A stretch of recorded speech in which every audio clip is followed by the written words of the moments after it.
Music સાંભળવું ગમશે કે ગમે છે? બરાબર ને? મ્યુઝિક સાંભળીને આપણે એના શબ્દો પકડી લઈએ છીએ. તો અહીંયા શું થાય? મ્યુઝિક સાંભળવું આપણને ગમે છે એટલે આપણે એના શબ્દો પકડી શકીએ છીએ. બરાબર?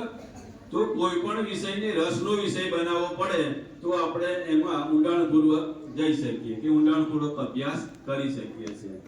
આ જ વસ્તુ આપણા અભ્યાસક્રમને પણ લાગુ પડે છે. બરાબર? આ વિષય ફાવે છે અને આ વિષય નથી ફાવતો, એ આપણી મનની ગ્રંથિ છે. બરાબર? બધા જ વિષયો ફાવે એવા હોય છે, પણ જેમાં જેટલી જરૂર છે એટલી મહેનત કરવી પડે. જો તમે અઘરા વિષયમાં વધારે મહેનત કરો તો એ વિષય પણ તમારા માટે રેગ્યુલર જ થઈ જાય. બરાબર? સામાન્ય જ બની જાય. તો આપણે એ કરવાનું છે. ધોરણ 8 ના બાળકોને હવે બોર્ડની પરીક્ષાઓ બહુ દૂર નથી. બરાબર? અહીંની પરીક્ષા અને બોર્ડની પરીક્ષામાં ઘણો આસમાન જમીનનો ફેર હોય છે. કારણ કે ત્યાં કેમેરાની સામે પરીક્ષા આપવાની હોય છે ને?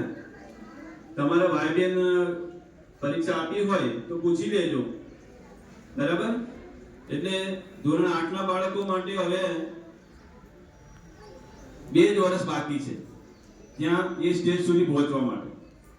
એટલે અત્યારથી તમારે તૈયારી કરી દેવાની કે જ્યારે કેમેરાની સામે આપણે પરીક્ષા આપવાની થશે ત્યારે આપણે કોઈને પૂછી પણ નહીં શકીએ અને જાત મહેનત જિંદાબાદ આ પ્રશ્ન આવીને ત્યાં ઊભો રહેશે.